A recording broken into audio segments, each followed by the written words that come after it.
Streaming Broadcast.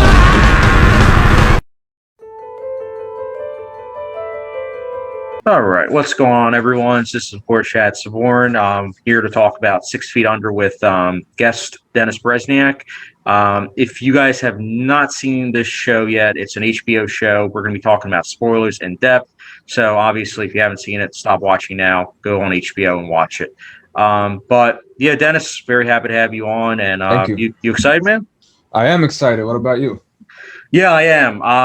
I did a review on my channel for this show, and it was, to be honest, pretty hard to condense this show into 10 minutes, spoiler free. So it's nice that we'll be doing this, being able to talk in depth. But the first question I wanted to ask, did the series premiere, did it hook you right away? I would say yes, it definitely did, because the concept is so unique. A family that lives in a funeral home, and I didn't know where they were going to take it. I didn't know if it was going to be a super like dark, kind of like almost horror-ish, not quite horror, but like one of these like really like gothic or something type of shows. But then there was also elements of comedy. So I'm like, that's interesting. And the one thing I will say is that they had in the pilot, they had commercials that would come up at random times for like these funeral products, and then it would like the TV would zap off. That never featured again in any of the other episodes. That was a little awkward, so they took that out of it. But other than that, it hooked me in right away. What about you? Yeah, that's a good point, especially like when you look at obviously the other 60 plus episodes. I'll be honest, I thought it was a good premiere, but it's not one of my favorite premieres. It didn't hook me 100%. I believe I watched the first episode and I waited like a couple of days to watch the second and third episode. And normally, obviously, that's normal. You know, usually it's like a week between episodes. But in today's era of binge watching, it was kind of odd. But I thought it was good overall. I did like the whole approach of obviously being a funeral home, and the characters seemed intriguing. So I was very interested to see where it was going to go from there. Right. But not 100%. Like, right. I'll put it that way. I gave the premiere like an 8 out of 10. I thought it was good, but not like great. Right. And where did you first hear about the show? Just out of curiosity. Oh, good question. So, as many people on my channel know, I'm a huge fan of HBO. So I was going through like their older shows and everything, and I was like, all right, just scrolling through and everything. And I was like, all right, well, I already watched The Sopranos, The Wire, what came out around that time. And I saw, obviously this. So it was between either 6 Feet Under, Sex and the City, and Carnival. And I was like, well, I want to, watch this show over the summer and everything. So I was like, it's 5 seasons long. Why not? So it was just, I'm a fan of HBO, and it was either this or Sex and the City pretty much. Right. No, I agree with you. I also very much into HBO. I only started watching like last year, but I saw Sopranos, The Wire, and now 6 Feet Under. I started Sex and the City with my girlfriend, but I couldn't continue it. It just wasn't for me. But where I heard about 6 Feet Under was I was watching this Netflix documentary about the 2000s, I think. And it was saying how like TV, the golden age of television, like started in the 2000s. And they showed a clip from Sopranos. And I hadn't seen Sopranos before.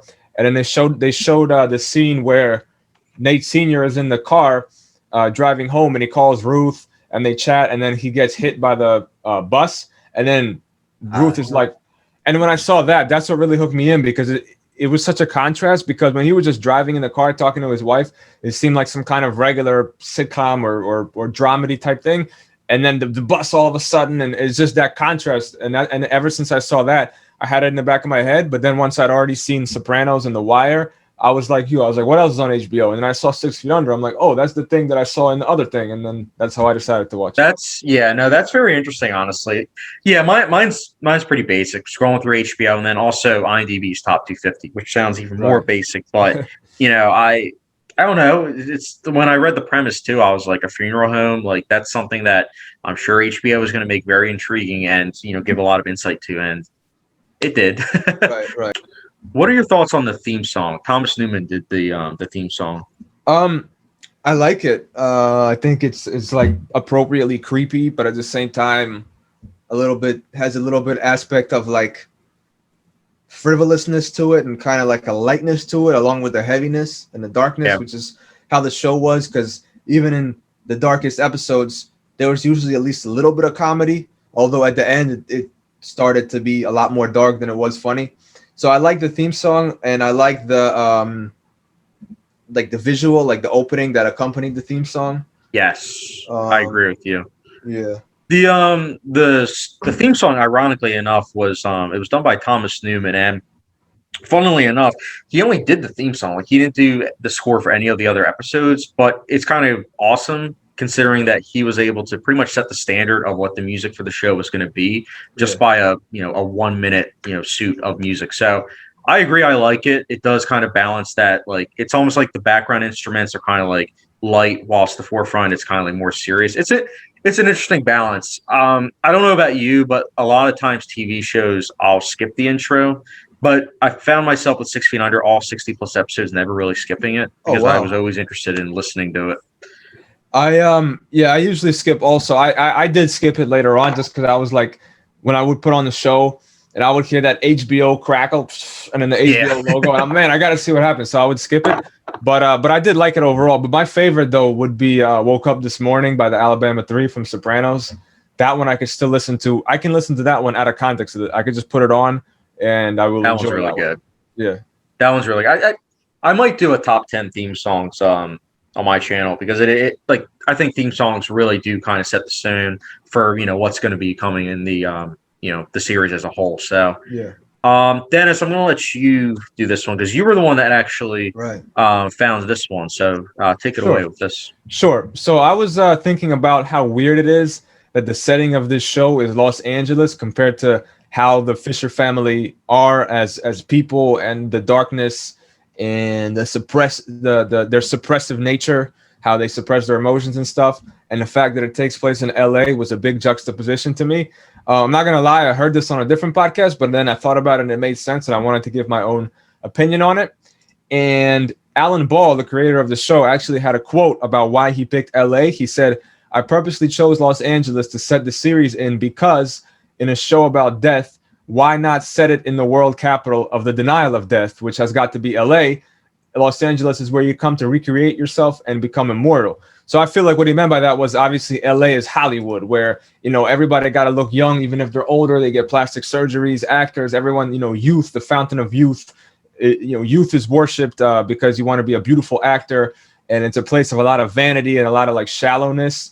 Whereas the Fisher family is so traditional and like conservative, even though we'll get into this later, but David is gay and he does things that are not very conservative, and then Nate certain things, and Claire is really artsy. But the foundation of the Fisher family, especially with Ruth, is very like traditional, and it almost feels like this is a family that you would see in like Wisconsin or in Ohio or in Nebraska. It doesn't feel like you see them in LA. LA is like glamorous, plastic, vain, and that is not really what they are.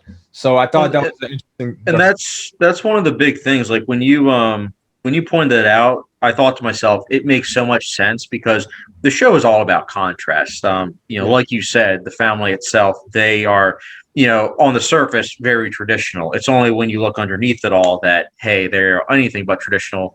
Obviously the siblings, like you said, you have one sibling that's gay, you have another one that's very artsy, and another one that wants to almost be traditional. And as we later on see with Nate down the line, I would argue, kind of does accept being traditional, but like with all these characters, they themselves aren't really traditional. And Alan Ball, he's no, what's the word, novice to this, because Alan Ball, he did the movie. I don't know if you've seen it, Dennis, but he did the movie American Beauty, which is also about this. It's also about like suburban lifestyle, how like on the surface everything's like fine, and then underneath it all, there's a lot going on.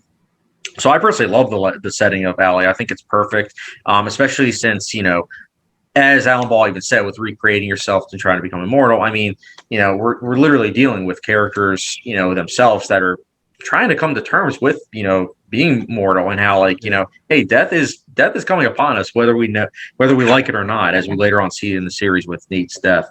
Right. But I know I went on a rant there, but I did like the quote that you pointed, because I was like, yeah. It's a pretty good contrast, and it fits the show with like a glove. Agreed. Now, you would like to talk about some of the filmmaking aspects, like the cinematography and makeup and stuff like that? I did. So the reason why I'm pointing this out, I know I talked about it a little bit in my review on my channel, but I just wanted to give it a shout out because I feel like not a lot of people really talk about it. In terms of HBO, when people talk about like makeup, cinematography, costume design, you have like Game of Thrones, The Sopranos, or The Wire. But I feel like 6 Feet Under doesn't get that much discussion, and the makeup in the show is incredible. From the scenes of obviously the dead bodies like getting embalmed, from seeing like the scenes of like the aftermath of like certain characters dying and everything. The last scene, the finale, that in itself I Yeah. thought was great. I thought the makeup, 15 plus years later, still holds up really well. And then also the cinematography. I believe it was shot on film. It looks very beautiful. It's also beautiful, but also kind of matching with the theme song. It's very dark. Like there's a lot of darkly lit scenes. Like sometimes the Yeah. lighting is very hard to like see, but it's fitting because us as audiences know that the tone itself is also dealing with seriousness. So that's why I just want to talk a little bit about the filmmaking because I just wanted to say I think it's very underrated. I don't think enough people talk about that. I think more people talk about the characters, the themes, and just how, let's face it, progressive and ahead of its time it was in dealing with that. Absolutely. Yeah. I agree about like everything you said, and I definitely remember how like the lighting, the tones and the colors were very like muted in a way where you didn't see a whole lot of bright like red, blue. Everything was kind of like down tuned and muted, and like you said, a lot of dark lighting, which definitely fit the mood. And even in scenes that were like outside, out and about, it was still you got that consistent lighting and coloring from what I remember, which made you feel consistently in that headspace that you needed to be to really enjoy the show. Yep. I definitely agree with you. I 100%. We're on the same page with that. Yeah. Now, the next thing, this was something I know you wanted Yeah. to talk about. I didn't even think about it until you brought it up. But the Kroehner storyline. Right. So my opinion on that was, let me give a little background. So I felt like the show was overall more character based in terms of character development, and the plot was secondary to just developing those characters. So I felt like, yeah, there were obviously certain plot aspects because you got to have a plot. If there's no plot, there's no show. But I felt like everything in the plot was designed to illuminate a certain aspect about the character's mind state and psychology and stuff like that.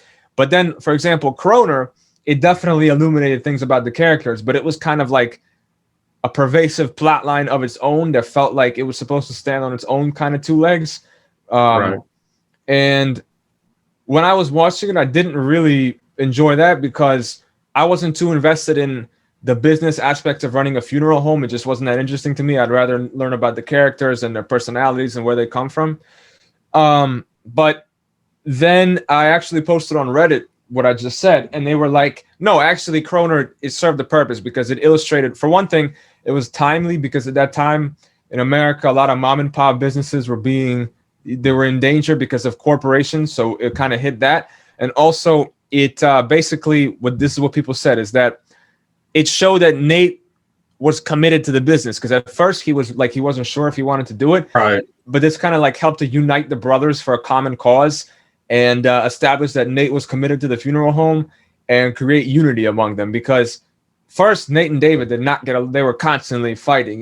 David would call him, you moron, and Nate would have like those dreams or visions or whatever, of that phrase, you moron, because they were always at odds. But this kind of united them more. And I feel like after Kroner and after they both were like, we got to come together to fight this enemy, it brought them closer as brothers. And that's definitely something that impacted the rest of the show. So I see kind of why they did it now. What about you? What's your opinion Yeah. on Kroner? So I think you pretty much hit the nail on the head. Now that you, especially with the way that you put it, so delicately, I would 100% agree with you. And I think it's also interesting because when you say it like that, it is interesting because the show in itself, it definitely is more character driven. And I feel like it's because 6 Feet Under came out, like you said, in the golden age of television. So there was this whole like mesh period where like certain shows were going from like storyline of the week to obviously kind of like almost like Breaking Bad, or Ozark, where it's like each episode builds and builds and builds to like, obviously the crescendo of the finale. 6 Feet Under, obviously not as much, at least not until the final season. So it was interesting to see, obviously, just kind of like almost like the kill of the week, honestly, like, where you would see like a character, die, and it's like how it would kind of like affect like the characters, or in most cases not affect them. But like you said, the Kroner storyline, it did affect the whole family, because that whole storyline, like you said, Nate was someone that he came back. He didn't want to come back, but he did because of the funeral and everything. And Yeah. he ended up obviously staying for good. And that was kind of like, obviously the season that solidified that, hey, even though him and David, even though they're at odds, he's going to stay in the business and everything. And he's serious about it. And over time, as you and I both know, him and David ended up becoming really close. And like, definitely kind of crazy to see like the first season of how they would always butt heads to by the end. It was like, Yeah. I loved it. So I agree. I agree with everything you said pretty much. Yeah. Yeah, I definitely can appreciate it now more than I did when I was watching it. I'll put it that way. So our next thing that we wanted to discuss was which character's storyline did we feel the most attached to, since we're talking about how the show is heavily character driven and character development driven. So I was wondering what you think, which character had the best character development and the best story that really made us attached to it? What about you? It's hard. It's really hard because I mean, like you said, it is a very character-driven show. Originally, I was going to say like David and Nate because again, like I said earlier, they were two brothers that weren't that close, but by the end, they were very close. Especially with Nate's tragic death. But I would have to say David and Keith. They were consistently always the most intriguing couple because they would always be so close. Like sometimes they'd be clingy, sometimes they'd be like in an open relationship. But at the end of the day, by the end, like it was consistently great to see like a gay couple, especially for its time period, like the early 2000s, like to see a couple that wasn't stereotypical. They didn't follow anything. I mean, Keith was someone that you could argue was very masculine. Yeah. That's something you didn't see. Like you would always see this basic stereotype, unfortunately, of gay couples. Yeah. So it was nice to see just such a way ahead of its time couple, as well as just by the end where they got from season 1 to then.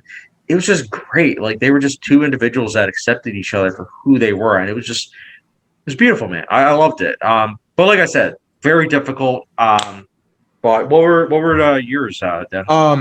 Yeah, I agree with you. David and Keith was very important, and there's different things that I will touch on. We will touch on with that later about how Keith is a very untraditional gay character, and then also about David, the actor who played David's performance and stuff like that. So I definitely agree that David's storyline was very intriguing. I put Nate and David, but when I was putting David, I kind of meant David in connection with Keith.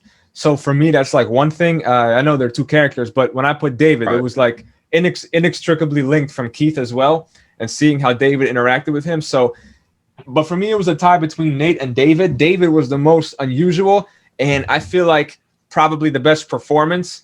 Michael C. Hall's performance as David, which I'll talk about later. We'll talk about it, but It was phenomenal. I mean,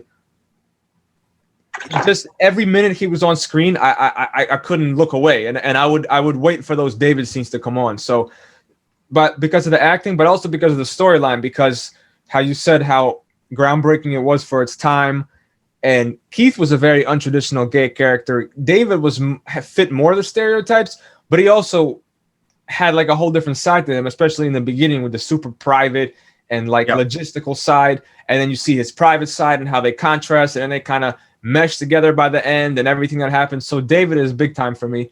And also Nate, I had to put Nate because is he the main character of the show? Does the show have a main character? Do you think Nate was the main one? That's a good question. Because it's like an ensemble cast, it's kind of hard to pinpoint who was the main character. I didn't really ever look at the show as like having like a certain main character, because sometimes it would feel like it was David, whilst other times it felt like it was Nate. So like either one of the two, or maybe both. Yeah. But yeah, Nate, seeing his development throughout the series and how he was ambivalent about the funeral home, and he wasn't sure, and he was ambivalent about all of his relationships. He kept coming back, going away, coming back. He wanted to be a good guy, and then he'd do things that made him not a good guy, and then he'd come back, and all this. It's just very real to me. Like, this is how people really are. Like, that struggle with him trying to be who he thought he should be, but never quite getting to it, and kind of going back and forth, is very like human, and like I feel like we all struggle that way. And Nate had parts where he did things that were incredibly beautiful and heartwarming, like comforting some of the parents and families of the deceased that were coming into the funeral home. It was really touching. And then Yeah. 5 minutes later, he'd be a complete dick to Brenda or something like that. So he just, the complexity of him as a character made him be made his storyline one of the most important to me. But like I will touch on later, I don't necessarily think the acting of him was the best. So I will touch on that later. But that's all I have to say. We can definitely talk about that later on. But I definitely agree with you. I mean, he felt very much so human, because it's like, you and I both know individuals where it's like, where they kind of feel like they have to do things for other people and not like necessarily themselves, so they end up feeling very empty. So I thought that with Nate, it was definitely great to like kind of see that. And his relationship with Brenda, I thought was very intriguing, which we can obviously get into. Excuse me, in like a little bit. This one I thought was interesting. I'll mention it first. Which character storyline did we feel the least attached to? Dennis, yours was interesting. You can say which one you thought was the least interesting. For me, I thought it was Rico, because everything, all of his storyline, not all of it, but most of it seems so detached from the rest of the show. I felt like the other characters, even when they had their separate storylines, it was somehow connected with the main idea of the show. Not idea, but with the other characters of the show and what was going on. But I mean, I guess that's because they're all family. Whereas Rico just felt so separate. Everything he was going through with Vanessa, when he cheated on her and then she didn't want to take him back, and then all this stuff, all that drama, her being depressed, all that stuff. It felt so separate from the rest of the show. It almost felt like we were watching two different shows to me. And go ahead. Yeah, no, I get what you're saying. I think because as you know, I did like Rico and his storyline. I think what I especially liked about that was it just kind of showed that, like, going back to what we were saying with the setting and everything, about how, like, with California and everything else, almost like, the place of dreams and everything. And it's like, underneath the surface and everything, there's more to it. What I liked is that I felt like with Rico's storyline, it kind of showed that, because it's like, for most of the story of 6 Feet Under, you are focusing on the Fishers, but outside the Fishers, you're seeing Rico's storyline and how similar it is. Like, because he himself is also dealing with, like, suppression. He's trying to be kind of like more traditional individual, but he himself is falling into a lot of things that aren't really traditional. Like, he's having like affairs, which I guess you could argue is a part of marriage. That's a debate in itself. But like, obviously, the idea of marriage in itself is obviously two people that, say, hey, no, unless obviously they both accept it. But Rico didn't accept that. Like, he's married and he was, having almost like a midlife crisis. And there was a lot of times also where he just wasn't comfortable with being around David because David was gay. That was something that took him a while to, accept, because like in his culture, it wasn't something that at the time was acceptable. So, I just felt like a lot of those themes of suppression and just like, wanting to kind of be himself truly. I think that was something that he also just like was struggling with. I think by the end he was able to kind of, like all the other characters, be kind of like almost set free. But at the same time, Dennis, I completely get why you would find him the least interesting. So I totally get that. That's a very good point. What you said about how he does have that common thread of the suppression and trying to, knowing what he should do, but not coming close to actually doing it. I think maybe what it was for me was that the other characters seem to reflect more on their lives verbally in the show. Like, they would talk. So Nate would talk about it. David would talk about it. Brenda, where I felt like there was a lot going on in their heads, and it felt like seeing inside of their heads felt like a rich, in-depth experience. It was like a tapestry of ideas and things. With Rico, he had all these feelings, but I don't think he had the ability to verbalize them or properly really put them into words, even in his own head. And so it was more kind of like deducing what he might be thinking and what the struggles might be in his head, which doesn't mean that it's bad. That's like its own thing, where maybe that was the point of, like, with him, it's more to be seen than to be told. But I'm like, for me, but again, because it was so different from the other characters who were so analytical all the time, it was like just a little bit jarring for me, I guess. And I do wish that he as a character was more, I don't want to say intelligent, because I don't think he's stupid or anything, but he's more like, how do I put it? He's not a very intellectual person from what I could gather. And the Yeah. rest of them seem more. The rest of them seem more so to some extent, at least to where they could verbalize and reflect and introspect. And with him, it felt like most of what he was doing was just based on instinct. But that's the character he is. That Yeah. was the point. So it's not necessarily bad, but that's just why for me. I definitely, and I definitely get that. I mean, everything that you said, I can definitely like get where you're coming from because he doesn't have that introspection. And I mean, you are right because a lot of the characters we would see inside their minds and everything, not as much as him, but I feel like for me, I think the reason why Rico's character for me wasn't like the least interesting is because for myself, we had Lisa Fisher, who I like the actress. I think she's a good actress, but I just thought that with her character, obviously by the end of the show, we get why Nate would be attracted to her and everything. But when she came into play, I honestly was kind of like, really? Like, this is, interesting. I was like, everyone's different in terms of who they fall in love with and everything. But, interesting. And then also just the fact that her death was, off screen. Like, I can accept it, especially with what happened later, like when we actually realized, like, what caused her death and everything. But I just felt like a lot of times when she was on screen, I found myself less interested in what was going on in terms of like the characters on screen. And as we spoke about earlier, because it's a character driven show, if the characters on screen aren't that interesting in certain scenes, it can make it feel longer than it actually is. So Yeah, absolutely. Lisa might be my close second to Rico. I just didn't put her. I honestly I didn't remember her, but that's because she was only there for like one full season.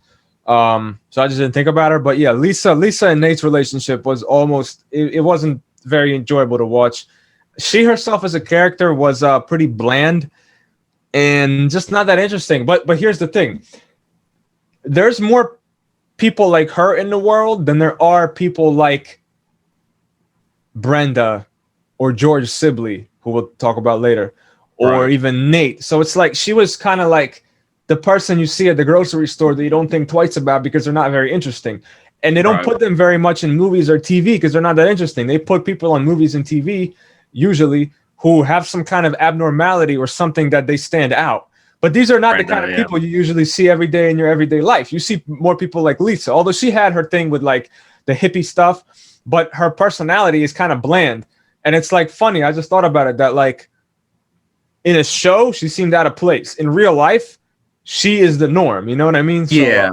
And I get what you're saying because especially since the show is mostly trying to go for realism, obviously there's a lot of like artsy dream-esque sequences where they see their dad, like Nate Senior. But for the most part, it is trying to be very realistic, from its approach to like the embalming and obviously like the deaths and everything and how death can just happen.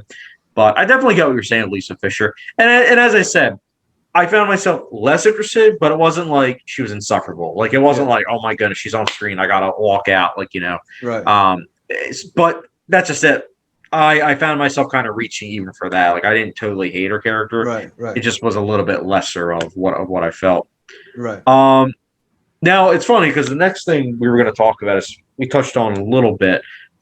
Feeling on Rico's storyline. Dennis, you had asked, was it too disconnected for the rest of the Fishers? Right. And I believe you said that you do think so, right? Yeah. I touched on that earlier. I do think it was a little too disconnected, but maybe that's okay. Maybe that's because the world he was living in, where he comes from, is so different than the Fishers culturally. So it makes sense. Like in the context of the show, it makes sense that it was so disconnected based on how that would actually play out in real life.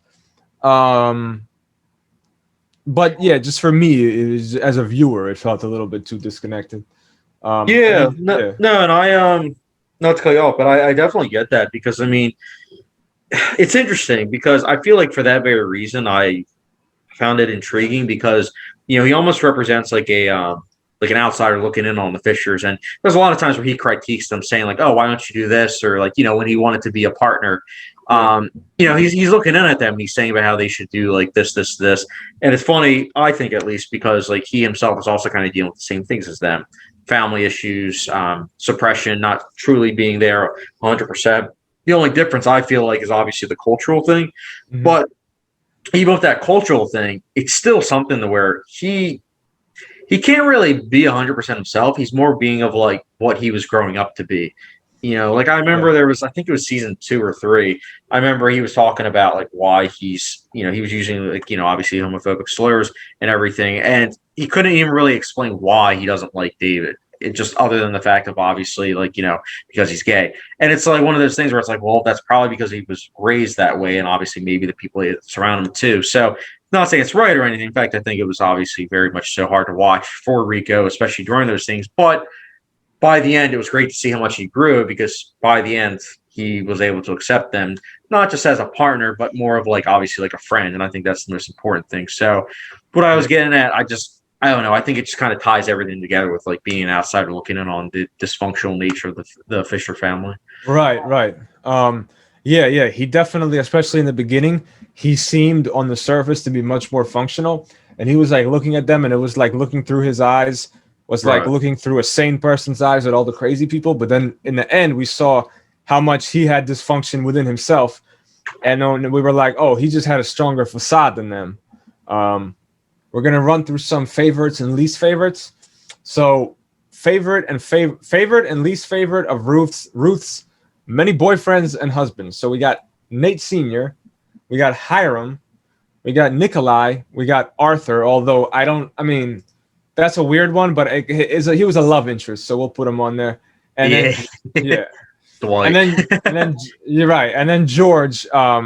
And I have George 1.0 and George 2.0 because George 1.0, it's probably like 3 Georges because it's the first one when they first met and very first got married. Then there's George 2.0. There's probably 4. Then there's George 2.0 when he was like being very distant from her and she was being fed up with it. Then 3.0 is when she's taking care of him after his illness, mental illness, and then 4.0 is towards the very end. He kind of enters her life again. And I can't tell if they're really like together at the end or not, but they do things together. They and maybe it's just a strong friendship, but they're back in each other's lives. So That's how I took anyway, it. By the yeah, end, that they were just like friends. Because if I'm not mistaken, again, I haven't seen the finale in like a couple months, but if I recall correctly, she said something along the lines of like she couldn't see herself staying like married, but that she definitely wants him still in his life. I mean, her yeah, life, so that they can still like be close friends.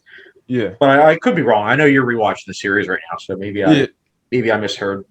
No, that's what happened. Well, George wanted her to move in with him again, or move into his apartment for the first time, and she was gonna do it, but then she's like, I can't do it. I'll hang out with you. I'll be your friend, but we're not gonna live together. So that's right. So anyway, who was your favorite of Ruth's boyfriends?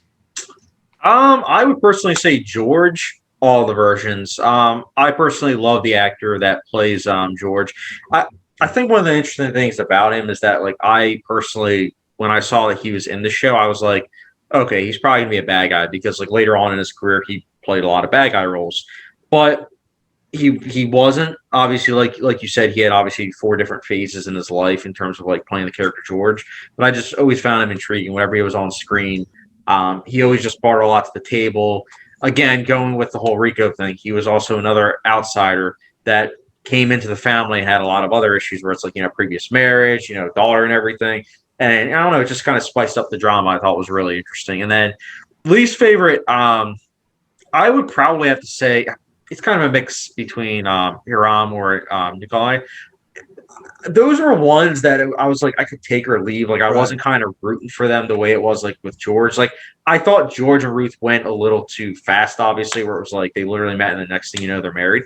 But it surprised me and honestly is what kind of kept me on my toes with like their relationship. So James Cromwell, I thought did a great job as the character George. So yeah, then they go ahead and hear they both just didn't stand out for me. Yeah. Which I ones agree. were yours though?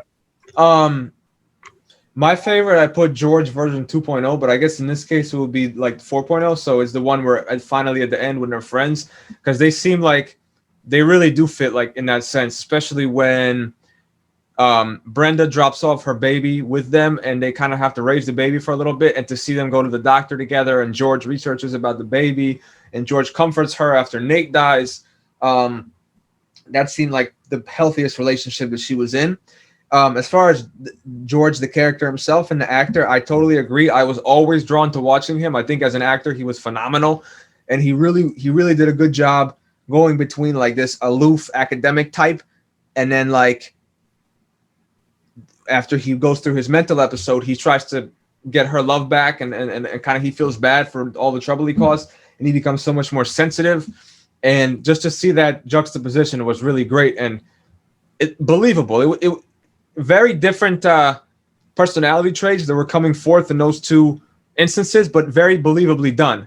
Right. And so as an actor, I think it was phenomenal. So my favorite was George 2.0. And I just think that was the healthiest relationship that she was ever in. My least favorite was Nikolai. I agree with you. Hiram also not particularly interesting. Nikolai was actively my least favorite because he was just such a dick. Yeah. And like, he was funny. But not the guy that that Ruth needed to be with. Like, very unhealthy relationship, but entertaining to watch sometimes. I will say also, his Russian accent is not very good. Like, I come from a Russian speaking background, not a very good Russian accent. And the guy who played him, his name is like Ed O'Ross. So it's like an Irish guy trying to do a Russian accent. Yes, I want, it's like very stereotypical, but not very believable. I don't really know what the point of Nikolai was. Like, is it just like a crazy Russian appears? Like, what is it? I don't even know what the point was of Nikolai. So Nikolai, both from in the standpoint of, I don't think he was good for Ruth. He was entertaining, but I don't really see his purpose on the show. Do you see his purpose on the show? I think I get what you're saying. I agree with everything you said. I think he was more of like just a rebound boyfriend because it was like, obviously right after, she lost her husband and everything. And like, she kind of was coming to terms with the fact that he had like a love nest and everything, if I recall correctly. And so like, she was kind of like, oh, well, I'm going to right away, like be with someone. So she went with him and obviously she worked with him and everything. But that was the only thing I kind of saw was just kind of like a rebound, like especially in retrospect. Right. That's about it, though. That is funny, though, about the Russian accent, though. I didn't even think about that, like, with how stereotypical it was. Especially played by an Irish guy. That's hilarious. Yeah. And I always, Russians in movies, I always pay close attention to. And sometimes they have them speaking Russian, and they kind of speak Russian, but it's so off. Like, or they just have a really messed up accent, like with this guy, with Nikolai. I think he was there largely as, like, comic relief because he was funny, right? Not intentionally, but he just said and did really funny things. I saw him as like the comic relief, but as far as a partner for Ruth, those two completely not meant together. It was just a rebound, like you said. And moving on to that, another person who had many boyfriends on the show was Claire, and we'll get to the males. We'll get to the male who had a lot of partners also a little bit later. But as far as the women. So Claire. So I have Gabe. I have the crematory guy. I forget his name. The shaggy hair guy, musician guy. Yeah. Russell, who was the artsy, fartsy guy that she met in college. Jimmy, who was the other arts guy, but he was like more like the cool guy. And then Ted, who was like the lawyer, the standard mainstream type of guy that we didn't expect her to fall for. He was at the very end, who she ultimately ended up marrying, as we saw in the flash forward at the end of the finale. So who was your favorite and least favorite? Good question. So my favorite, I would probably have to say Ted, just because like you said, it's just such a huge contrast, which, as I mentioned earlier, that's what the show is all about, just contrast. Mm-hmm. And, she's always constantly talking about how much she hates, like, right-wing individuals and everything. And then what does she marry?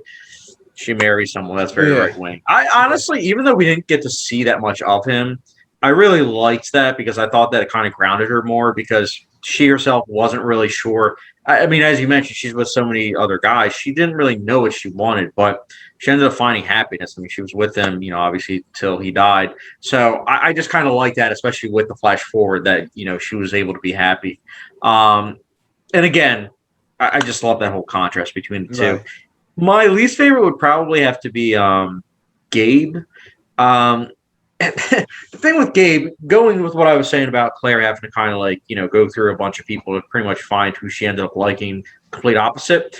I feel like Gabe was very similar to her, except he almost seemed like a serial killer. Like, I feel like if you changed the music at any time to like horror music when Gabe was on screen, you honestly probably would be like, yeah, this is probably a scene from a horror movie. And it's like, wait, it's from 6 Feet Under. But that's just me personally. I like the actor. I thought he did a good job. But I just, whenever he was on screen and it was like those romantic scenes, I just wasn't able to 100% buy it. But at the same time, later on down the line, when his character kind of moved on from that, well, tried to move on from that and became someone a little bit different, I liked it a bit more. But in terms of a partner for Claire, wasn't 100% on board. But what Yeah. was like your favorite, Dennis, and like least So favorite? mine was Ted, like you said. I think the lesson of her relationship and marriage to Ted is that sometimes the person we're meant to be with, that we actually are going to have the best relationship with, is not the person that we think it's going to be. Like we might have a certain type in mind, but that type is actually not going to work out for us. And we might keep going after that type of person and it fails, but we don't realize that that's because this is not who I need to be in my life, because we have this image in our heads of like who we want our partner to be, and we're thinking like this other type, like that's not for me, that's not the kind of, but sometimes that is the person. That was the case for Claire with Ted. Obviously that's not Right. always the case, but I think that's what it showed for her, is like she wanted that stability. She might not have been aware of it, but she kind of did want and need that stability, at least subconsciously, of a person who's very grounded, very practical, a problem solver. She doesn't need to be with Russell, who is like, woe is me every minute of the day, like completely Right. helpless, because she has some of those tendencies too. And the two of them together is just, they're just wallowing in negative emotion constantly. Yeah. So, whereas Ted helped to kind of uplift her and help her be more productive, and she helped him look at things from a more unconventional sense. So they And really he gave her a balanced each new other. and he gave her, I feel like, a new point of view because like she would spout all these like, beliefs and everything, like, oh, like, like, oh, you voted for George Bush and everything. And then he's like, well, yeah, I did. But then he would like explain why. And she'd be like, oh, like, and it would just kind of be like, oh, like she was able to like accept it. And it was like, she just had this way about not. But I I thought it was interesting. I thought it was interesting. So I agree with you there. Yeah. And my least favorite was either Russell or Gabe. So when you talked about Gabe, um, the relationship between Claire and Gabe is one that I can definitely understand. It's like when, how do I put it? So there's one person who has a severely messed up childhood and life, and then there's someone else who feels like they can fix that person. Like Claire felt like she could fix Gabe. That's a common trap that happens all the time, um, and especially in high school. Gabe was like the bad boy, but like the mysterious bad boy, because like you said, he kind of had a serial killer vibe. He was kind of quiet, and when he talked, he would like leave a lot for the imagination. So he was kind of that mysterious badass, and she craved something like that in her life because it was exciting to her compared to the mundane stuff she knew at home and the other kids that she knew at school. And also when she saw that, but she actually was growing apart from him. But then when she saw what happened with his brother, that was her opportunity. She's like, oh, I can fix him or whatever. And she went for it. So that was a very real thing. That happens all the time. Yeah. Very realistic, but not meant to be, because Gabe was so self-destructive and didn't want to be helped. You could only help somebody who wants to be helped. He didn't want to be helped. So she can't do anything for him. And she had to learn that lesson the hard way, the very hard way, after he almost killed someone, that I feel bad for him, but I got to let it go because he doesn't want to be helped. There's nothing I could do. Right. So great for the viewer to see him and her, because it really illustrated a lot about both their characters. But for Claire herself, terrible choice. And then Agreed. Russell, yeah. And it helped, and it did end up helping her out like by the end. Um, Going on the flip side though, we got to talk about Nate. Which of Nate's various partners do you think fit him the best? Right. Some of the choices obviously are Brenda, Lisa, Maggie, but which one do you think, Dennis? Honestly, this is a very unpopular opinion. I think Maggie, honestly. Really? Yes, and I wish that they had more time together on screen, besides the one instance when they cheated at the end. So the way I came to this was in two ways. One of them is process of elimination. So looking at Lisa, I don't think Lisa was a good fit for. I think she was the worst fit for Nate. They Yeah. had virtually no chemistry on screen. And I don't think that's because they were bad actors, because she was a very good actor. The actor who played Nate, I didn't think that was the best acting job, but it was very competently acted. So I think that lack of chemistry is because those two people just are not the kind of people that are meant to be in a relationship. Hard to explain why. It's kind of like the vibe I get from it, but Right. I don't really know. But I do think that Lisa and Nate just didn't have a spark. It just seemed like a boring thing. So the reason I think Lisa was incompatible with Nate is because it was just boring. There was no spark. There was no chemistry. Brenda, there was a lot of chemistry. There was a lot of spark, but that was, in my opinion, one of those situations where the spark is so strong that it will eventually burn down the whole situation. Like the direct opposite of Lisa. Lisa is like no spark, and Brenda is like huge spark, huge flame in his heart or whatever. But I felt like it was such a strong spark, it couldn't last long. Brenda was so self-analytical and intellectual, and at first very aloof, although that changed later on. And Nate was so like not that way. He was very open to spiritual disciplines, and she was very critical of that. He always wanted to find meaning in life and death, and she was like aloof and didn't really, she was above that in her mind. And then later on, she actually became like the real wife figure, or the real mother figure.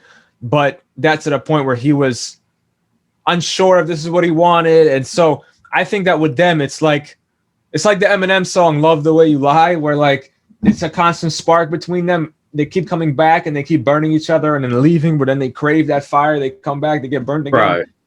So that's how I felt with Brenda. That's why she wouldn't be my ideal choice. And I would say Maggie, because they really seemed to click and have that chemistry in a way that was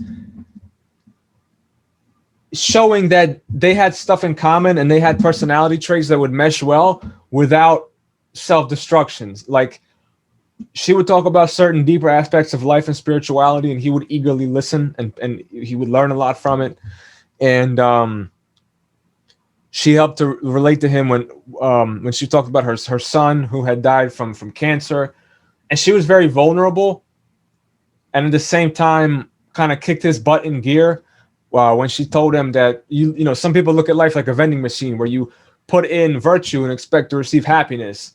And he's like, "Is that what I was doing? Is that what I'm like?" She's like, "A little bit," and that kind of like kicked him in the ear a little bit. Yeah, that's why I say Maggie. So, what about you? What would be your analysis? I mean, honestly, I 100% get where you're coming from with Maggie. I would honestly say no one for Nate, but if I had to choose, I would probably say Brenda. Although everything you said about why she wouldn't be a good fit and why she isn't the best is exactly why I think that she is a good fit. Because I feel like Nate is someone that constantly, like you said, is asking spiritual questions, but he's always just kind of questioning things in general. Like when you look at the first scene of the series from where he went to obviously the end, it's kind of crazy to see how far he came, but at the same time also kind of digress.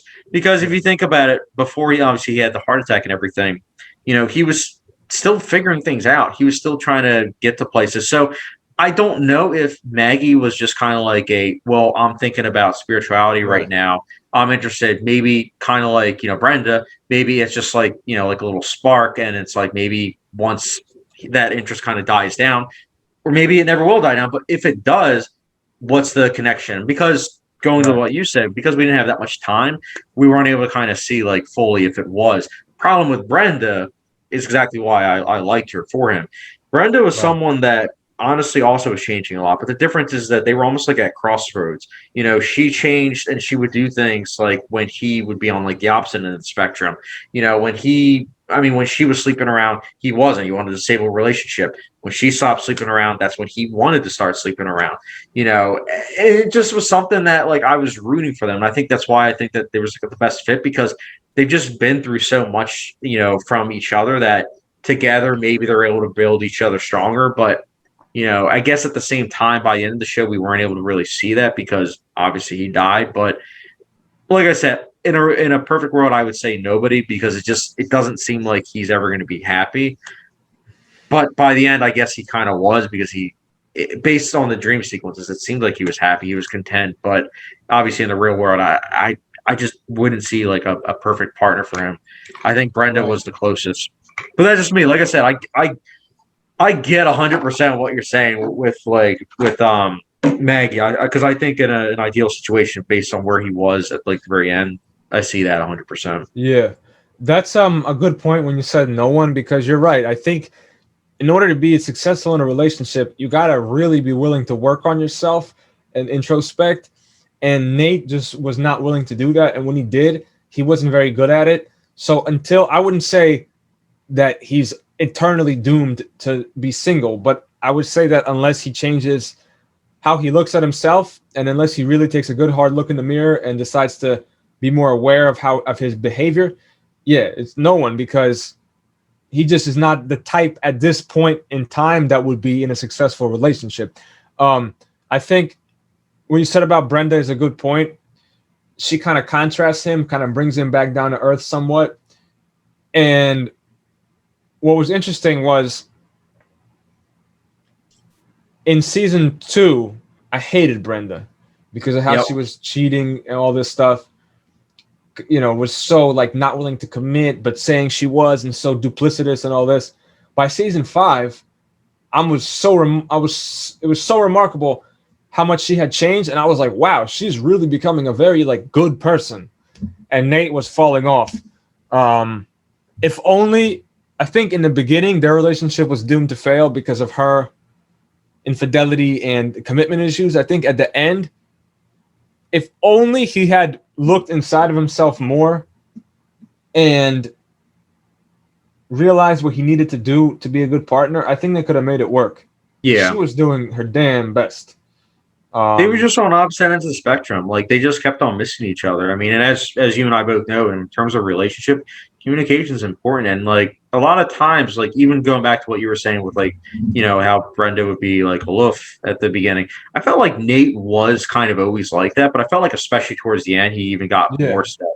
And I think that's kind of why he went even more so into spirituality. Like he got really into it. Like if you had said, hey, you're going to be into like a Mormon by the end of the show, we'd be like, what? At the beginning. So I just think I think it's great, But speaking of great, we got to talk about the seasons. What is your favorite and what is your least favorite season, Dennis, in terms of like 6 Feet Under? So my favorite is either 5 or 2.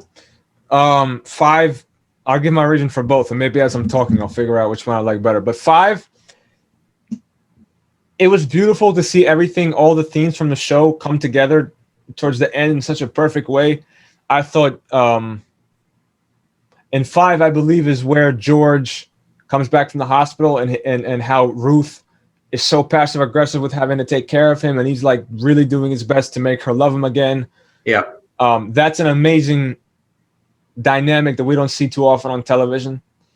And the ambivalence constantly with Ruth, where we feel it's like the way she treated George in that moment and during that time was horrible, but we also understand why, and it's really hard to condemn her, but we also feel so bad for George, and we don't know whose side to be on. I think that was a beautifully done, purposely ambivalent thing. So that was in 5. Also, Nate and Brenda 2.0 was largely in 5. One of my favorite episodes is in 5, and that is the dinner party with Nate, Brenda, David, Keith, or I think it was Nate's birthday party, and some of Nate's friends from high school, Claire, Billy, just all of them together, like really illustrated there. And one of my favorite scenes is at the end where George is sitting outside with Billy, and they're like, because they both have these mental issues, and he's like, "What they got you on right now? Oh, they got me on this." Oh, and they kind of like talk. It's just like it was just so weird, like seeing two such different characters, George and Billy, like kind of find a common ground and bond. Yeah, and it's such different ages too. They're able to find a common ground. But yeah, at 5, what else in 5? Obviously, his death was, Nate's death episode was very impactful and heartbreaking. Finale, we'll get to that later. So a lot of stuff in 5, how we tied up. seeing David and Keith relationship with the kids that they adopted. So that's why 5. And then 2, because that was when Brenda and Nate 1.0 drama was really amping up. And we saw it go from 0 to 100 with Brenda begin to cheat and then get carried away, and she became a sex addict, and it got spiraled out of control. And Nate's AVM first was a big part in season 2, I believe. That's when he first visited Lisa. So season 2, you know what? But I'm still going to give it to 5. It might be recency bias because I watched that more recent, yeah. Yeah, but I do think 5 for me, and probably 2 close second. What about you? I would say my favorite would have to be 5. Season 1 would be a close second, just because both seasons have it where it's like a slow progress, but the last, I would say 3-4 episodes of both 5 and 1, I think are great. I mean, the show, a lot of episodes would get like an 8 or a 9 out of 10 for me. But those 10s, I don't really give too many 10s out for 6 Feet Under, but those 10 out of 10 episodes, a lot of them came in season 5 and season 1. So I will give the edge to season 5 because of the finale, which we'll talk about later, but I'm definitely going to give the edge to season 5. What was your least favorite though? My least favorite, I believe, was 3. That's when we really got inside of Nate and Lisa's relationship. And as we mentioned earlier, neither of us particularly liked Lisa too much as a character. And I didn't see a whole lot of spark between Nate and Lisa. All the scenes where it was, not all of them, but most of the scenes where it was Nate and Lisa, I groaned. I was like, oh, here we go. I want to see Dave. What's David and Keith up to? Like I wanted to get away from the Nate and Lisa as much as possible. Right. That kind of really dragged it down. But I get why. I get the point of their relationship. It set the scene for a lot of things that happened later.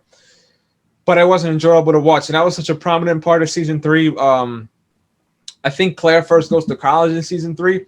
That is actually a good part of it. But her and Russell, this is just bias. I just didn't really like Russell. So seeing her with Russell so much, I didn't really enjoy that. Although as a character, it made sense for him to be there. I just felt like season 3 was kind of the dullest until the end, where Lisa goes missing and then it becomes really action-packed. But in the beginning and middle, I thought it was kind of dull. And then Brenda wasn't very prominent in it, and she's such a great character to watch that her absence was really felt after she was such a prominent character in 1 and 2. Those are all the reasons that season 3 is probably my least favorite, but I still like it. But out of those 5, I mean, honestly, yeah. I would say, see, the thing is, season 2 to 4, which I know is most of the show, season 2 to 4, I always thought was good, but there wasn't, for myself, a lot of like great episodes until towards the end of season 4. But I would probably say 3, because as good as 2 to 4 are, I do think season 3, honestly, I agree with you with like some of the same reasons that you stated. If I had to choose, again, I like those 3 seasons, but if I had to choose, I would also say least favorite would be 3. Right. We talked about it a little bit, but I know for myself, I've talked about it a lot. But the themes of suppression, it's obviously showcased throughout the show. I was saying how pretty much every character was suppressed at the start. By the end of the show, which character do you think was like, suppressed the least? In my opinion, my first instinct is Claire, because she was one of the least suppressed to begin with. I feel she was always kind of like, what's the point of this? What's the point of that? This family always does this. Why do we do this? I don't, she was like the typical like angsty teenager. So I think she was the least suppressed, although she was to an extent. So I think she just, being the one that was the least suppressed, she got even less suppressed, and then she became very unsuppressed. So I just think because of that. But as far as the biggest change from beginning to end, I think is David, for pretty obvious reasons for anybody who's seen the show. And we'll talk about this later, but David started off so this control freak, his personal life was completely disconnected from everything else, very uptight and uncomfortable with himself because he was uncomfortable with being gay. And towards the end, he was totally embracing it. Like he would even get on Keith's case about, did Keith, was Keith embarrassed to be gay when he didn't want to tell the guys at work when he was basically babysitting the celebrity Celeste. and he didn't want to tell those guys that he was gay, and David was upset with that. And David would go to the gay chorus of the gay male singers and the leading ladies night and stuff like that. And David was just like totally accepting being gay at the end and more comfortable with himself. He would express himself. He was more vulnerable at the end. In the beginning, he was so uptight. He was like a mummy. At the end, he was just totally different. So I think David marked the greatest change. What about you?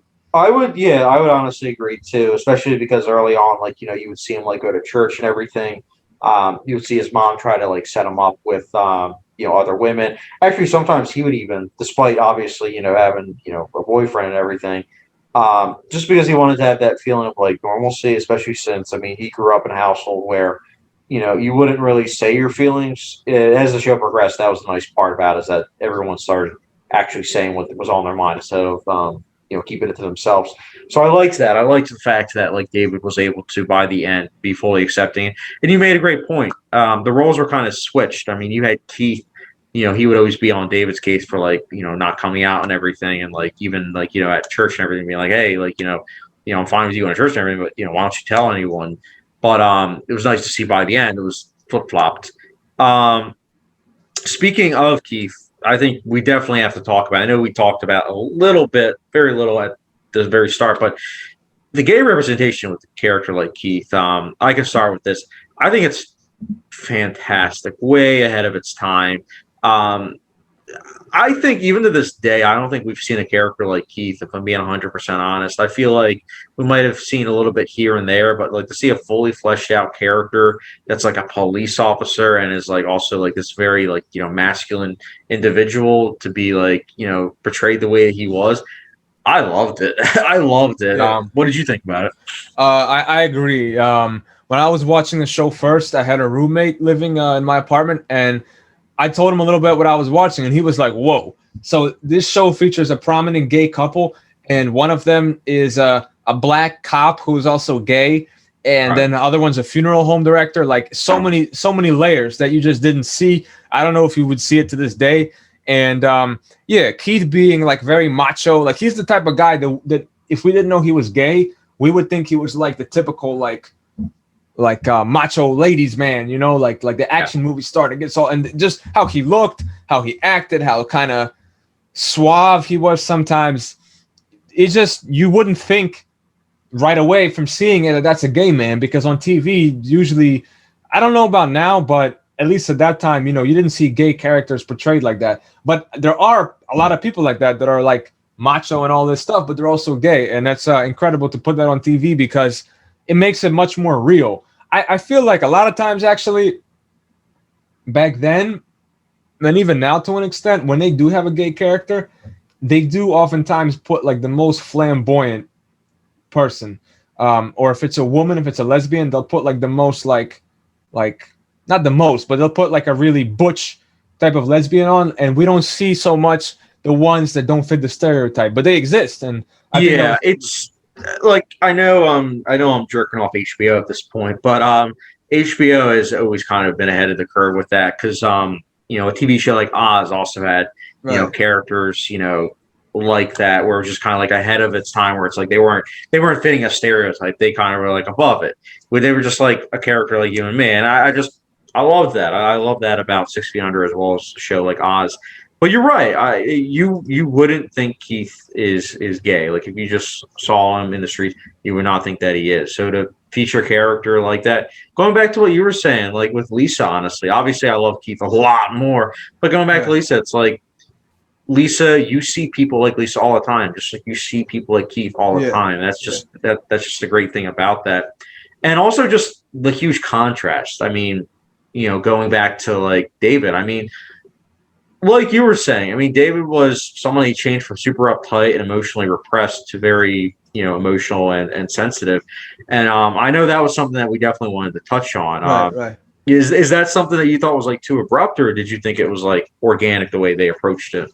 My initial reaction is to say that it might be a little bit too abrupt, because him in the beginning was like so uptight. Like nothing personal he would ever say. Whenever Nate would bring up anything personal, he would be like, not all of us feel the need to discuss our personal lives in every place. He'd be like, really. And then towards the end, he would be discussing his personal life everywhere. And I understand that a lot of that is because he came to terms with being gay, and came to terms with himself, which helped him to become less uptight. I just feel like maybe it was a little bit too abrupt, because I think even by season 2, he was just a lot more sensitive and emotional. Definitely by season 3 and 4, and in 1 he was so like cold. I don't know. Yeah. I don't know. My instinct is to say it was a little bit too abrupt. But what about you? I think honestly, I get what you're saying, because like he did start out as very uptight. I mean, going back to what I was saying earlier, I mean, he also was just very religious. I feel like he had a lot of help with Keith, because Keith was kind of like trying to push him to be like better and everything, trying to help him be more open. And I kind of think that Keith probably got to him. And I also just think that whole incident, and I believe it's season 4, that whole incident where, David was by himself, and David, literally got, mugged and everything. I think that especially just kind of made him realize it's like, you don't have that much time on this earth. And it's like, well, with a little bit of time that you do have, why wouldn't you want to be 100% yourself? So I think that was kind of like the tipping point of him going from like uptight to like further wanting to explore and just like be 100% himself, because at the end of the day, as I said, you only have one life. So I was fine with it. It wasn't until you mentioned it where I was like, oh, I didn't even think about that. But Right. I think also just as someone that also, has changed so much in the last 4 or 5 years, I think I can see it. I can like I was able to really relate to David with those changes and everything, because it's like, it was just great to witness. But I again, I get what you're saying. Since you mentioned it, we kind of touched on this other thing that I was going to mention, but like the symbolism of Claire with Ted at the end, like, we mentioned it, how like, he's a very different person, who she normally date. Like, is that something that you think was like fitting, or was that something that you kind of? I know you said that you think that she was probably like, I mean, he was probably the best one for her, but what was your reaction when like you first met him? Like, were you kind of like, oh, that's the one, or were you did you have to kind of get to know him a bit more? That's a good question. My instinct was to say that's the one, because of how like television works. Because in real life he'd be the most unexpected one, but I figured that's exactly the reason why he ended up being the one, because they want to throw the audience off a little bit. In real life, it would indeed be very unexpected. If I would see them together at first, that would be like very confusing to me if I saw real people like that. But I do think that the symbolism behind it was basically a lot of people as teens, especially like in high school, early college, a lot of teen angst.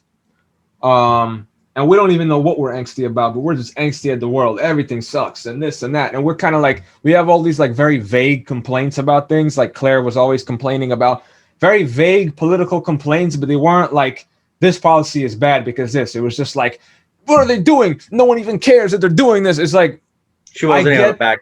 She was listening to people like around her, but not able to actually form her own opinion. Yeah. I feel and I could relate to the feeling behind what she was saying, but there was not a lot of substance behind it.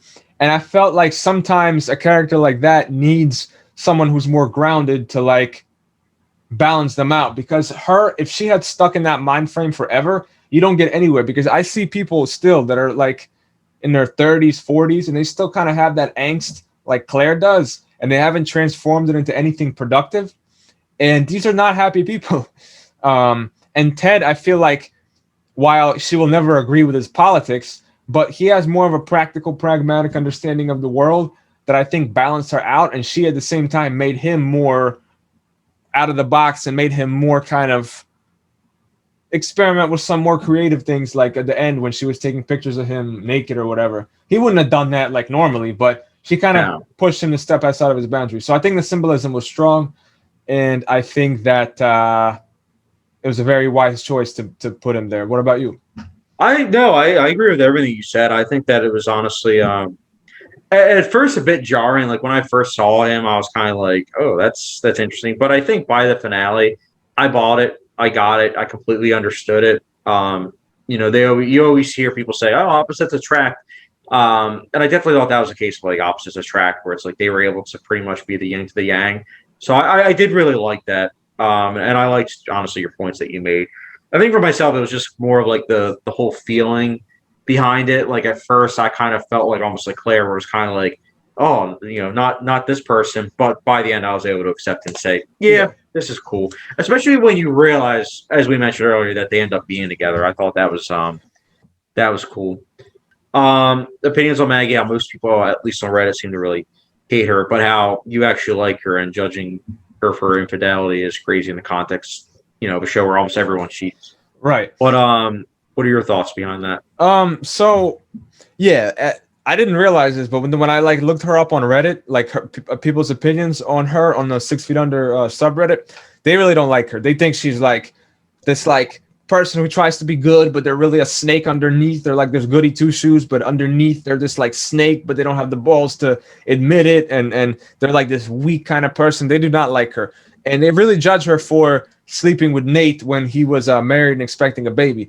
But like I said, that's crazy, because on the show, obviously cheating is wrong, but in the context of this show, almost everybody cheats. Even Ruth, she cheats on Nate Sr. with Hiram. Brenda cheats on Nate. Nate cheats on Brenda with Lisa, who then he marries. Lisa cheats on Nate with her brother-in-law. Everybody cheats. So saying she's a terrible person because she cheats, I mean, obviously it's not good to cheat, but what about everybody else? Yeah, I mean, to be honest, I didn't know that people on Reddit didn't like her. I wasn't really able to form too much of an opinion, honestly. Like, I wasn't, for the reason you even said, like everyone on the show pretty much cheats. I didn't really think too much of Maggie.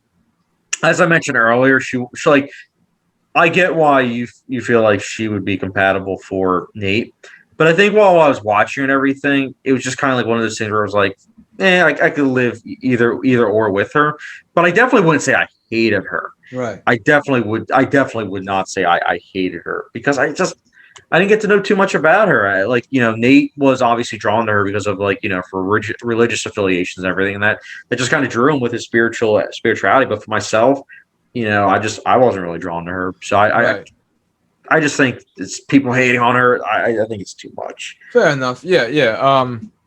I like that she was kind of like sensitive and kind of like provided like a sanctuary for Nate. But as you said earlier, he probably went to her because he was so needy, because he was afraid of what was going to happen with the baby with Brenda, and he would just go to anybody that would comfort him. And she seemed like a comforting presence, so that's why he went to her. That makes sense. And he doesn't really have any friends outside of his family. He's not exactly going to be able to go to his family, because they're going to be like, dude, are you crazy? Like, you can't have an affair. Like, you have like a kid and everything. Like, and Brenda, obviously is someone that they even looked at like as more closer. I mean, when Nate died, obviously Brenda was still like a part of the family. So clearly they accepted her and looked at her as family, despite him no longer being there. Yeah. I mean, there's, as we mentioned earlier, there's a lot of great characters. But if you had to rank the acting performances with Nate, David, Claire, Ruth, Keith, Billy, Brenda, George, Nathaniel Sr., and Rico, what would your order be, Dennis? Right. So for me, it was hard to give a very like specific order, like front to last. But what I did was I have like 3 categories, which are particular standouts who I think was just amazing. Then I have some that were just like very good, like solid. And then I had one that I thought was the weakest. So particular standouts, and I'll go into each of them. But I thought it was Ruth, David, Brenda, and George. If I had to pick between those, I would say either Ruth or David. David, the subtleties, the facial expressions. He had this like thing where he would like, when he felt like he was being a little bit naughty or a little bit cheeky, he would be like, he had this like weird. Yeah. But what I love about that is, correct me if I'm wrong, but like, is that something that a director or a screenwriter would put in the script, or is that like the actor's choice? Like little subtle things like that. Usually that's something that like the actor will come up with, the actor and the director. So the actor usually has like these mannerisms and everything. And like if the director is watching it and doesn't like it or does like it, usually the director will kind of point it out and say like, oh, maybe you should try it like this. But usually it's the actor. Usually the actor is the one that comes up with like the tics and everything. I mean, it's Michael C. Hall. He's phenomenal. He's a phenomenal actor. Exactly. Yeah. So like the fact that that's probably something he just instinctively knew to do amazes me, because he didn't just read like this line.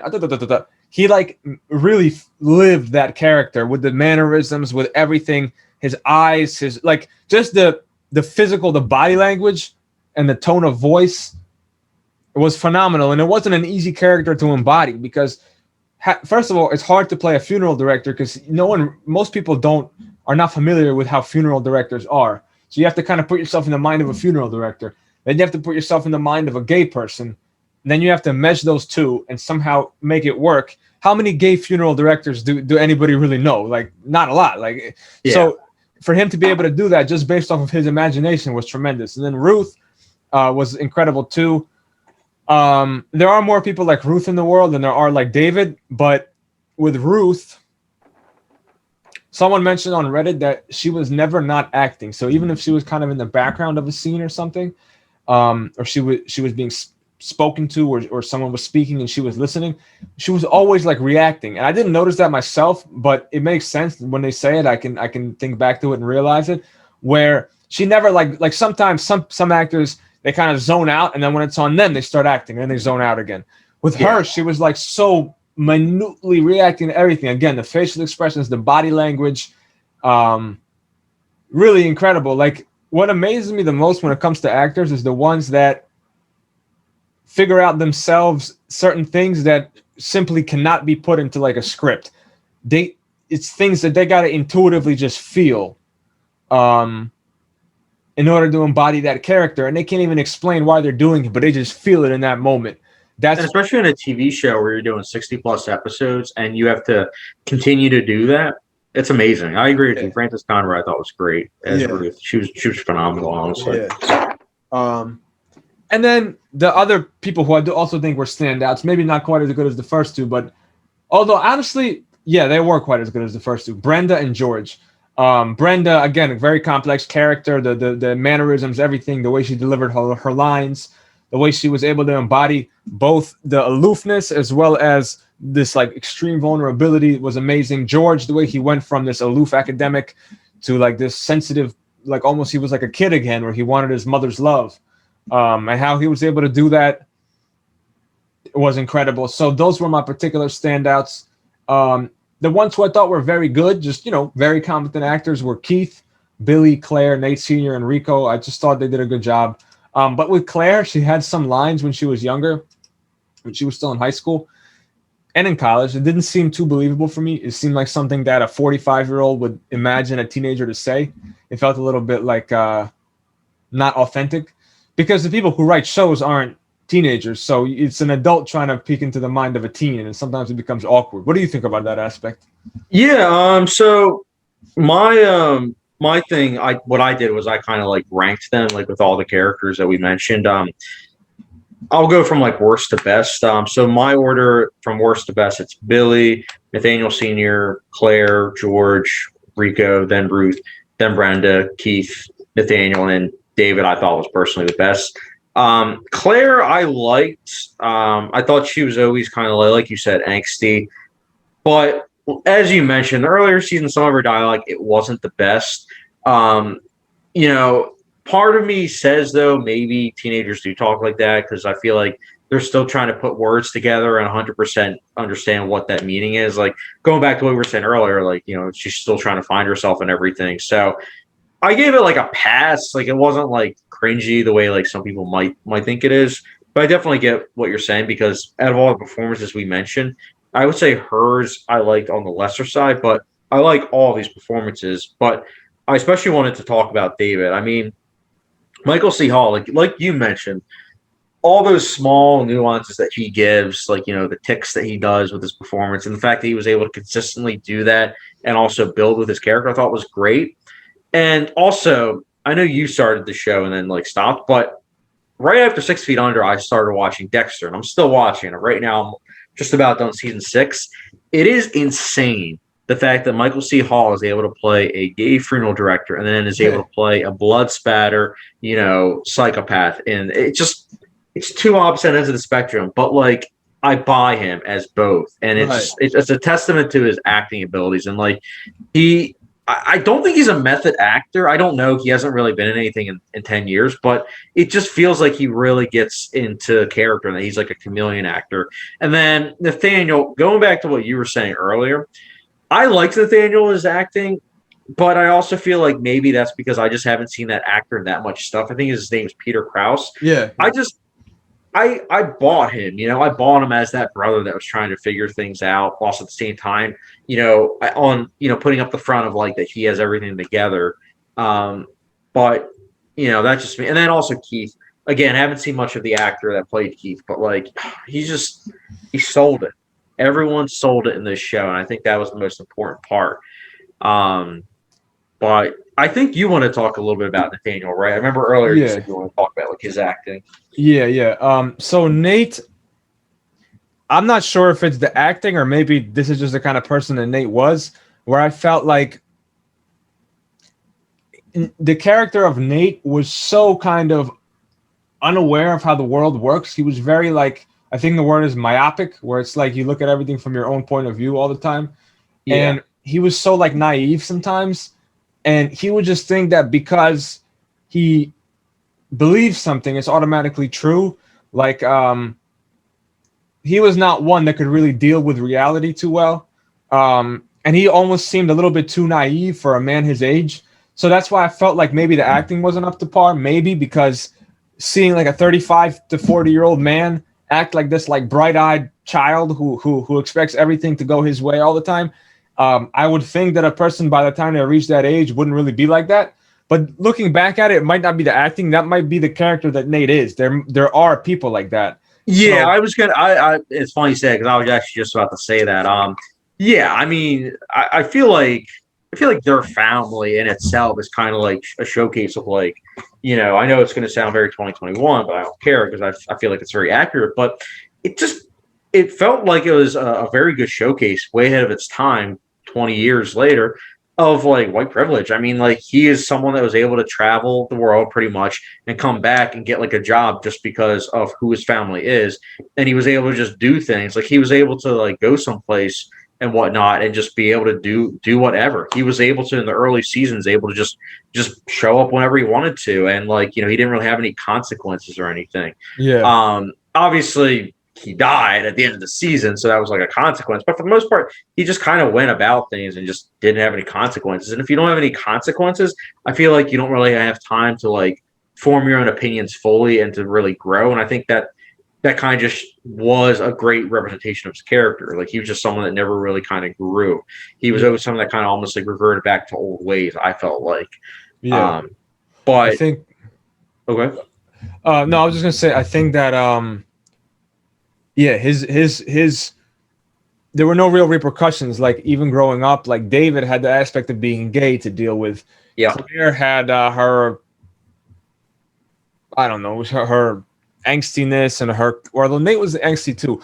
But with Claire, she was like the younger child. She didn't really feel fully part of the family because by the time that she was born, they were already like in their teens, her siblings, and she felt so disconnected, never really knew her dad. Nate was just like, Nate felt like the one that they all saw as like their true son, and he kind of I guess that taught him to be so myopic and everything about him. That's just the mindset that he was raised into, and that's why he didn't understand that his actions had consequences, and he really did look at life like the vending machine that Maggie was talking about, where you put in virtue and expect happiness. So yeah, and going back to what you were saying, I mean, at the very beginning of this whole podcast, I mean, he was also just someone that was like the best representation of like this wholesome family. Like, like you had these two parents that on the surface are like these perfect tidy bow of a couple. They're great. And obviously on, underneath it all, it's like, well, no, they did have marital issues.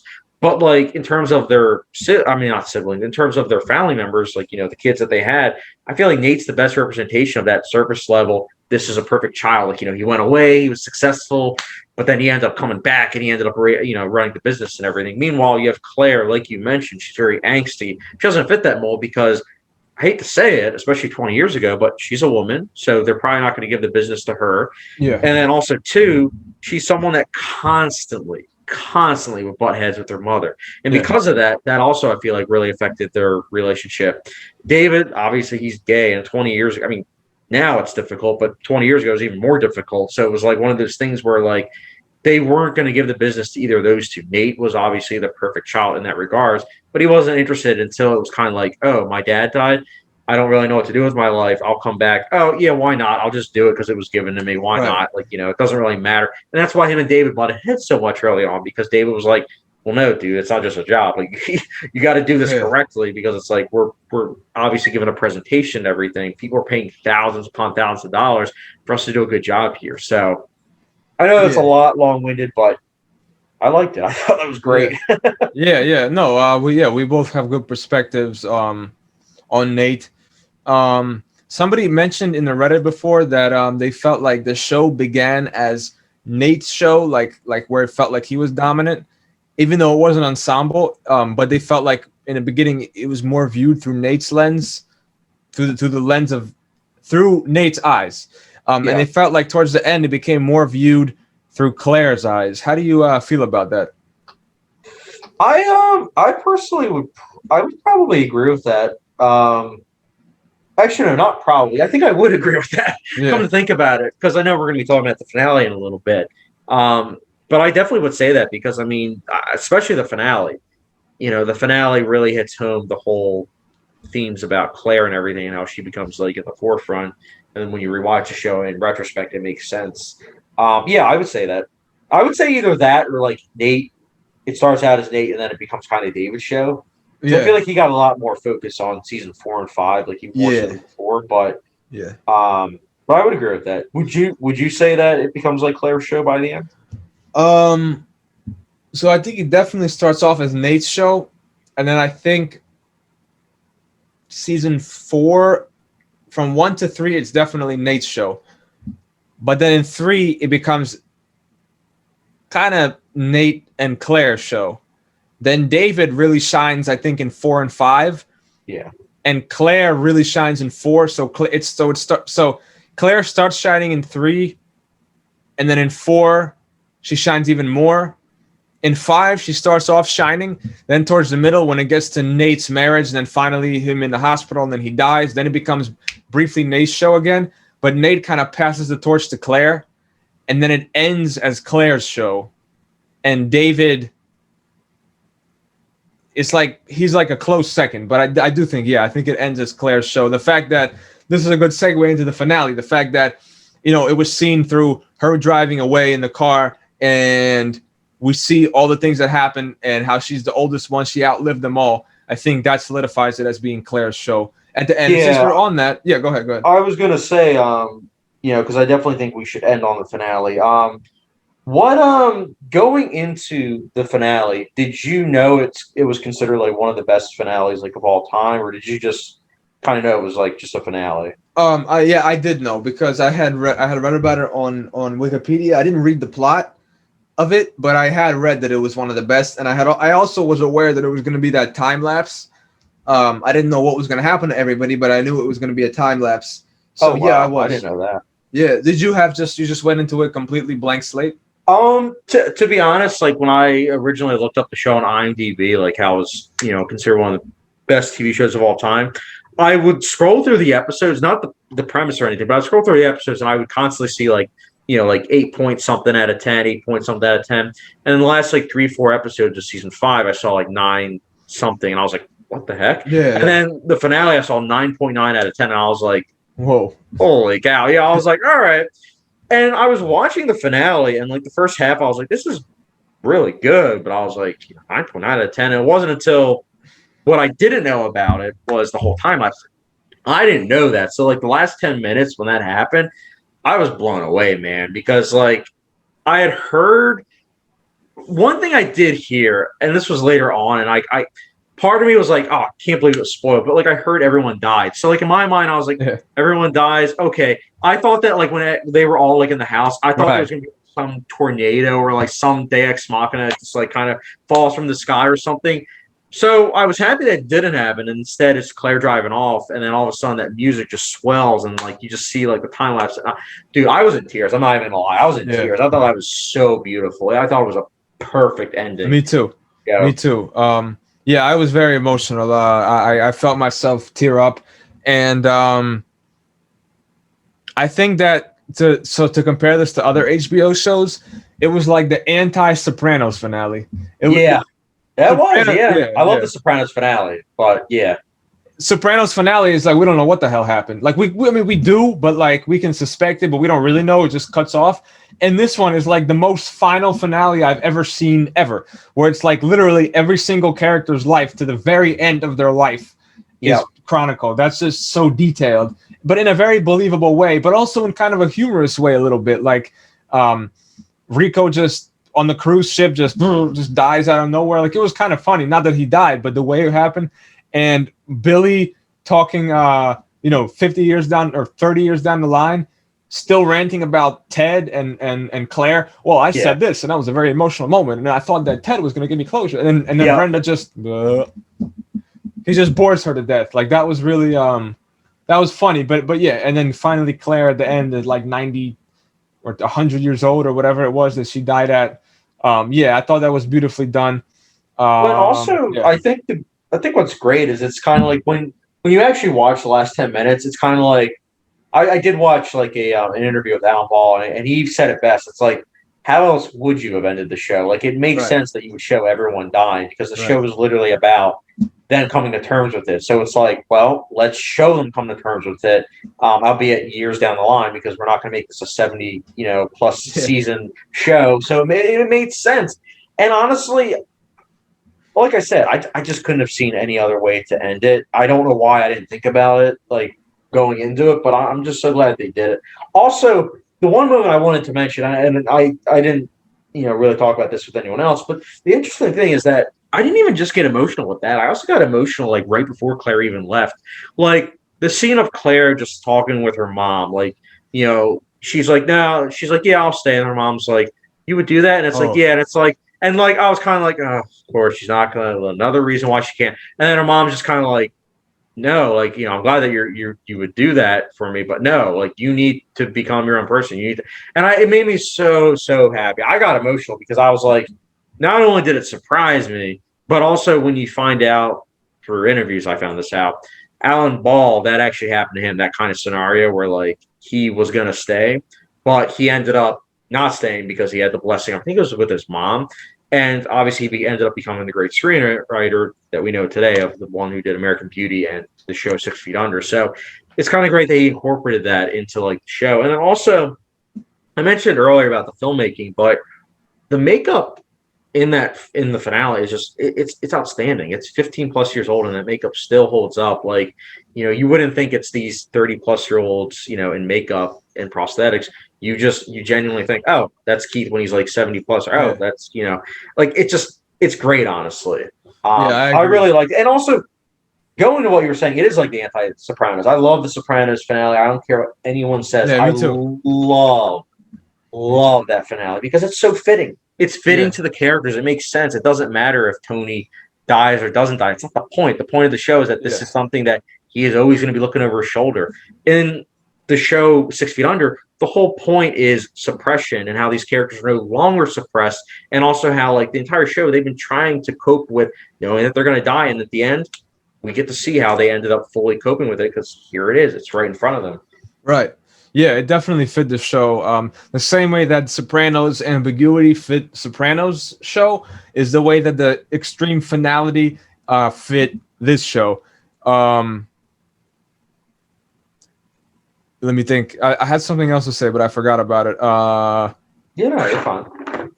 Yeah, I mean, another episode that got me really emotional was when Nate died. Specifically the part where he came back to life. He talked to David. Everything was honky dory, and then we saw that scene where he wakes up in bed. It's this is like a vision he had or something.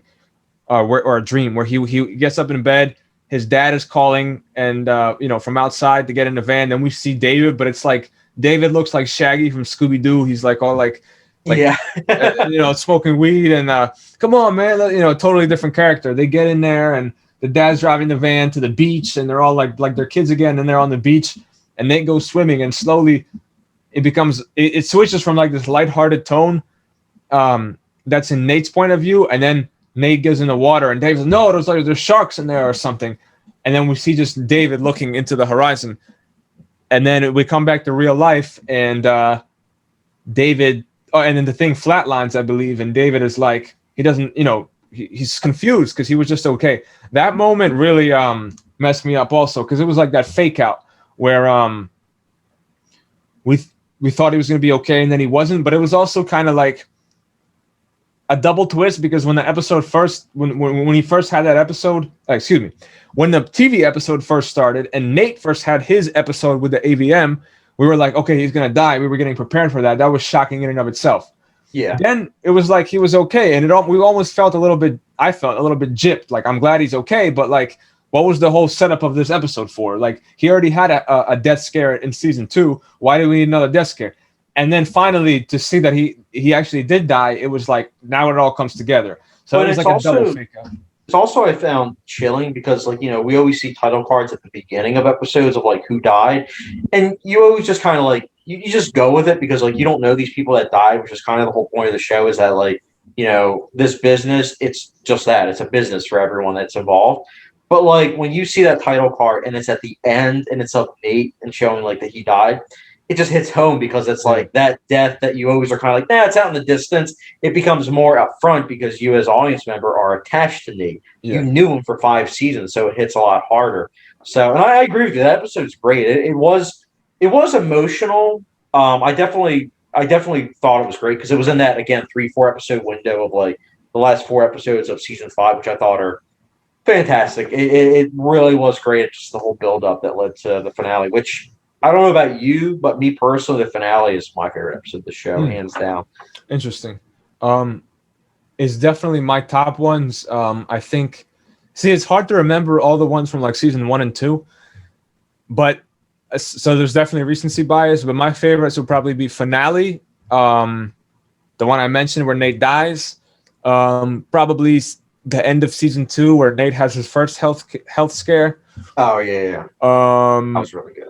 Yeah.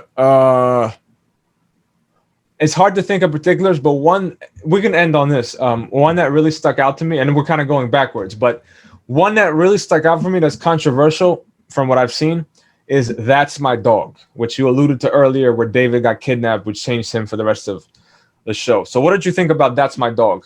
I personally love that episode. Similar to you, I have read other people that said that they weren't as big of a fan, almost did feel like a bottle episode, but I disagree. I didn't think it was a bottle episode. I thought that episode really changed him forever. I mean, we always would see, from then onwards, we would see flashbacks of him kind of, recontextualizing that scenario, like what he could or could not have done. And I think it really affected him. I mean, from then onwards, he really could not almost be alone, like even more so than before.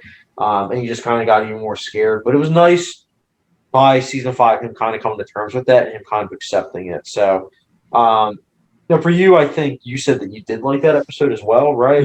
Yeah. I liked it a lot. Everything you just said, and I'd also like to add that the actor who plays the crazy guy who kidnaps him, I think he did a phenomenal job. Oh yeah, he did. He did a really good job. Because it was so nuanced. He wasn't like normally on TV.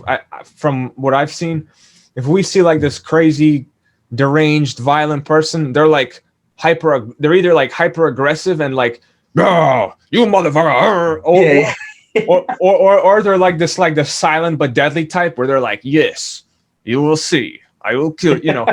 This guy was like so emotional, where you almost felt bad for him. He made you like. He made you feel compassion for him, and at the same time hate him within like a minute, within 30 seconds, like, because he kind of was like this lost soul almost. He didn't know what he wanted. He was like, oh, I can't get here, and my dad, and then he almost, you felt pity for him.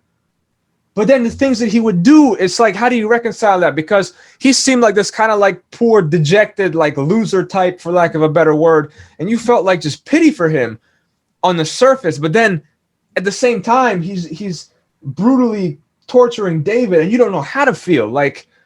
And then when David finally visits him in prison, and he thinks that this guy have some kind of plan or something. And he realized this guy's out of his mind. Like, he doesn't think the way that ordinary humans think. Like, when David comes to visit him in prison, he's like, oh, did you bring me food or something like that? Like, oh, and then David's about to leave, and he goes, are you going to visit me again?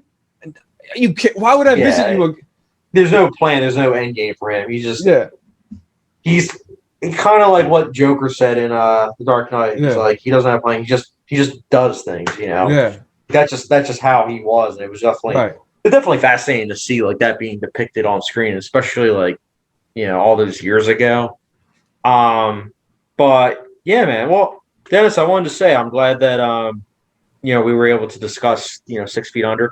Who knows? Hopefully, we'll be able to do this again with like a another show. Definitely. We'll have to find like another show like to possibly talk about. I mean, I would potentially even be able to be down to talk about like The Sopranos. I haven't seen it in a couple of years, but I mean, we could even possibly do like an episode of the podcast of like just talking about the finale, because like the finale, like we both like it. I feel like there's a lot to like break down, but we'll definitely have to like do that again. So I just wanted to say thanks again for coming on my channel. I'll put the links for your YouTube channel down below for people to check out. And to everyone watching, hopefully subscription, notification bell, and we'll catch you guys later. Absolutely. It was a pleasure to be on. Thank you. Yeah, anytime.